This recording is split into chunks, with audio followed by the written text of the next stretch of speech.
Hi friends, welcome back to praganyahome. இன்றைக்கி பார்த்தீங்கன்னா ஒரு ஸ்பைஸியாக ஹோட்டல் எல்லாம் கிடைக்கிறாப்லேயே வந்து மசாலாவோடையே வந்து மீன் வறுவல் எப்படி செய்கிறதுன்னு தான் பார்க்க போகிறோம். இது வந்து ஒரு கிராமத்து ஸ்டைல் மீன் வறுவல்னு கூட வச்சுக்கலாம். ரொம்ப ரொம்ப டேஸ்ட்டாக இருக்கும். இன்றைக்கி வந்து நான் வந்து கெண்டை மீன் எடுத்திருக்கேன். கெண்டை மீனில் இது ஒரு வகை. இப்போ வந்து இந்த மீனுக்கு தேவையான மசாலா பொருட்களை பார்ப்போம். ஃபஸ்ட்டு வந்து பார்த்திங்கன்னா சின்ன வெங்காயம், ஒரு துண்டு அளவுக்கு இஞ்சி, ஒரு 10 பல் வந்து பூண்டு எடுத்து வச்சுருக்கேன். அப்புறம் 1 ஸ்பூன் அளவுக்கு ஜீரகம், அரை டீஸ்பூன் அளவுக்கு மிளகு, ஒரு 1.5 ஸ்பூன் அளவுக்கு பெருஞ்சீரகம் எடுத்துருக்கிறேன்.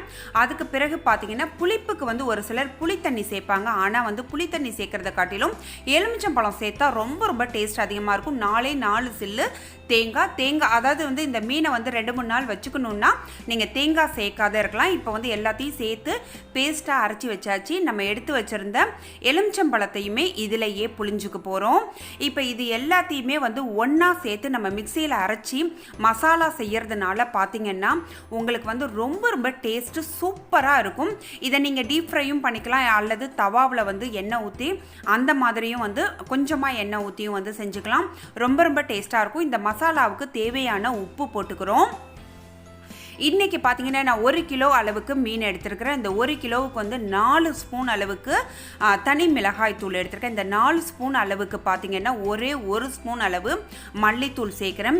இது மாதிரி வந்து நம்ம வந்து சேர்க்குறதுனால பார்த்திங்கன்னா மசாலா ரொம்ப ரொம்ப டேஸ்ட்டாக இருக்குங்க. யூஸ்வலாக செய்கிறத காட்டிலும் இப்படி ஒரே ஒரு முறை செஞ்சு பார்த்து நீங்கள் மீன் வறுத்து கொடுத்தீங்கன்னா ஈஸியாக ஒரு 5 நிமிஷத்தில் ஃபஸ்ட்டு சாதம் காலி ஆகுதோ இல்லையோ மீன் காலி ஆகிடும். இப்போ இந்த மசாலாவை எல்லாத்தையும் வந்து நம்ம மீனில் வந்து நல்லா வந்து பெரட்டி எடுத்துக்கணும். இந்த மீன் வறுவல் பார்த்தீங்கன்னா ஊறணுங்கிற அவசியமே கிடையாதுங்க. மசாலா தேய்ச்சி உடனேயே நீங்கள் எண்ணெயில் போட்டு எடுத்தாலே ரொம்ப ரொம்ப டேஸ்ட்டாக இருக்கும். கண்டிப்பாக இதை நீங்கள் ட்ரை பண்ணி பார்த்துட்டு கமெண்ட்டில் சொல்லுங்கள்.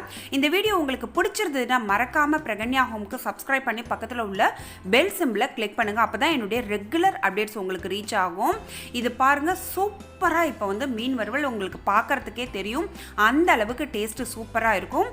இது மாதிரி தான் எங்கள் வீட்டில் செய்வோம். இதை நீங்கள் ட்ரை பண்ணி பார்த்துட்டு சொல்லுங்கள். இன்னொரு யூஸ்ஃபுல் வீடியோவில் நம்ம மீட் பண்ணலாம். தேங்க்ஸ் ஃபார் வாட்சிங் ஃப்ரெண்ட்ஸ். பாய்.